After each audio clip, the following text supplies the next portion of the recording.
Hola de nuevo, yo soy Teso López, licenciado en Filosofía. Gracias por acompañarme en una nueva plática. El día de hoy vamos a hablar de un tema, ya nos habíamos tardado. Es un tema maravilloso, lleno de misterio, pero maravilloso. Hoy vamos a hablar de los anticristos que predijo Nostradamus. Michel de Nostradamus fue un profeta francés de principios de 1500 y que él afirmaba ver el futuro, y en sus visiones él vio a los 3 anticristos. Y hoy vamos a hablar del primero. ¿Qué dice la profecía de Nostradamus? Obviamente él, en 1500, todo lo que veía en sus visiones, en sus alucinaciones, en sus profecías, pues obviamente muchas cosas él no las podía entender. ¿Por qué? Porque aparecían cosas que para su tiempo él no las conocía y tenía que interpretarlas a la manera en la que él podía. Vamos a hablar ahorita del primer anticristo. ¿Qué dice del primer anticristo? El primer anticristo nacerá en una isla que estará peleada por 2 potencias, y que esta guerra decidirá su nacionalidad. Interesante. Conquistará tierra de faraones. Será el primero en rechazar la corona de la religión, y al final será derrotado en tierra extranjera por el león, y así la colmena será derrotada. Esto escribe Nostradamus. Muchos dicen, ¿eso qué diablos significa? No sé, ¿eso qué diablos es? ¿De quién está hablando? Del gran emperador, del verdadero grandioso emperador Napoleón Bonaparte. Primera parte, dice, nacerá en una isla peleada por 2 potencias, y eso decidirá su nación, su nacionalidad. Sí, Napoleón nace en la isla de Córcega, en el pueblito de Ajaccio, ¿sí? Un pueblito olvidado, por eso es tan grandioso Napoleón, porque viene desde un pueblito olvidado y se adueña del mundo. Y se le estaban peleando Italia y Francia. Y justo, poco tiempo antes, la isla pertenecía a Italia. ¿Qué quería decir esto?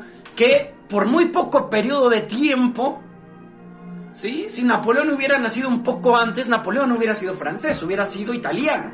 Pero le tocó en el periodo en el que, sí, entre las peleas, que a veces era de Italia, a veces de Francia, a veces de Italia, y volvía a ser de Francia, vuelve a ser de Francia. ¿Sí? Conquista tierra de faraones. Napoleón no está en la Revolución Francesa. ¿Por qué? Porque él está conquistando Egipto. Y cuando regresa y ve a la Francia caótica, después del terror de Robespierre, de Marat, de la revolución y lo tonto que fue el instaurar el directorio y el caos y la corrupción, Napoleón llega a Francia, impone el poder como conquistador de faraones. ¿Por qué? Porque había conquistado Egipto.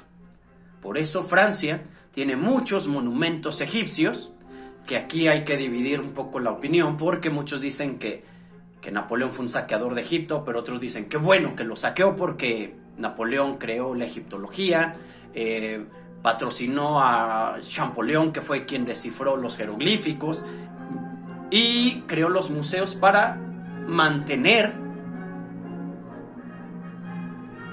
el legado de los antiguos egipcios. Sin él tal vez se hubieran perdido, estarían en el mercado negro, y bueno, tal vez hubieran desaparecido. Y una vez que comienzan las guerras napoleónicas, ¿cómo terminan? Inglaterra contra Francia, en donde Francia, Napoleón iba a invadir Rusia, pero antes de llegar a Rusia tenía que pasar por Bélgica. En Bélgica se encuentra el famoso lugar llamado Waterloo, y ahí lo estaba esperando el ejército inglés para emboscarlo. Y ahí el ejército inglés derrota a Napoleón, lo que confirma la última parte de la profecía. El león derrotará a la colmena. ¿Sí? ¿Qué significa esto? El duque de Wellington, que era el encargado del ejército inglés, en su bandera, su insignia era un león. ¿Sí? Estos leones ingleses bellísimos. ¿Sí? Y el ejército de Napoleón llevaba el símbolo de la abeja, de la colmena. Y así, entonces la profecía se completa. Es derrotado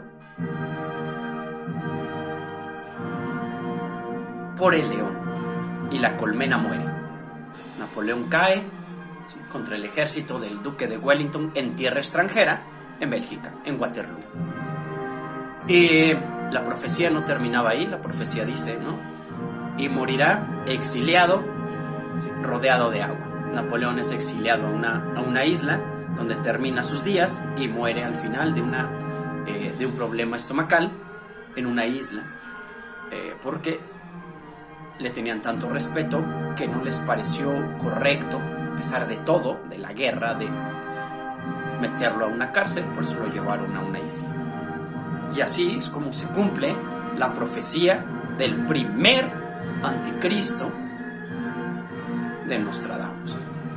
Sí, da un poco de miedo que esto se haya escrito 300 años antes de que Napoleón naciera. Pero es genial y es misterioso y cuestiona muchas de las ideas sobre la historia, sobre el destino, sobre muchas cosas. Y este es el primer anticristo. Espero les haya gustado. Por favor, denle like, compartan, comenten. Y de verdad muchas gracias, porque a pesar de que este es mi sueño, eres tú quien lo hace posible. Gracias.